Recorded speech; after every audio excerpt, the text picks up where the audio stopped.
শহীদ স্মরণে ধর্মতলার উদ্দেশ্যে ট্রেনে চেপে রওনা মন্ত্রীর। আজ 21শে জুলাই শহীদ স্মরণে ধর্মতলায় তৃণমূল কংগ্রেসের উদ্যোগে অনুষ্ঠিত হতে চলেছে অমর 21শে জুলাইয়ের ঐতিহাসিক জনসভা। বিগত কয়েকদিন ধরেই সারা রাজ্য জুড়ে এর প্রস্তুতি সভা করেছে তৃণমূল কংগ্রেস। আজ বেলা 12টায় শুরু হবে ঐতিহাসিক জনসভা। আজকে এই জনসভার প্রাক্তন বক্তা জননেত্রী মমতা বন্দ্যোপাধ্যায় এবং জননেতা অভিষেক বন্দ্যোপাধ্যায়। প্রতি বছরের মতো এবছরও পূর্ব বর্ধমান জেলার পূর্বস্থলী দক্ষিণ বিধানসভা কেন্দ্র দলীয় কর্মীদের নিয়ে প্রতি বছরই ট্রেনে করে রওনা দেন পূর্বস্থলী দক্ষিণ বিধানসভা কেন্দ্রের বিধায়ক তথা মন্ত্রী স্বপন দেবনাথ।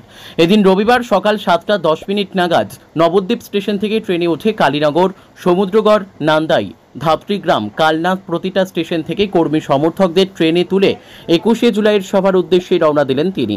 ট্রেনের গেটে দাঁড়িয়ে দলীয় পতাকা নেড়ে কর্মীদের ট্রেনে তুললেন মন্ত্রী স্বপন বাবু। ব্যুরো রিপোর্ট, আমাদের টিভি।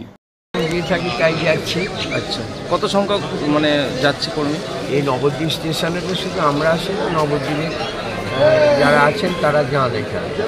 আর আমাদের যেহেতু বর্ধমান লাগোয়া, তো স্বাভাবিক কারণেই আমরা পূর্বস্থলী ব্লকের পূর্বস্থলীতে যেমন ধরে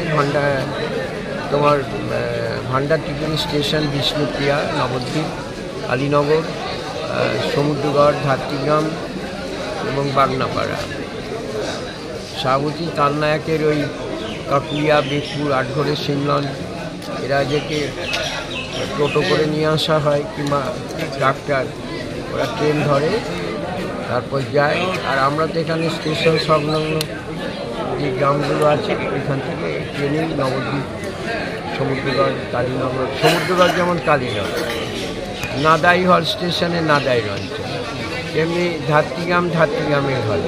আর ধাত্রীগ্রাম স্টেশনে আমাদের সুলতানপুর, বেগপুর, কাকুলিয়া, আটঘরে, সিমলনের লোকেরা হাজির হয়।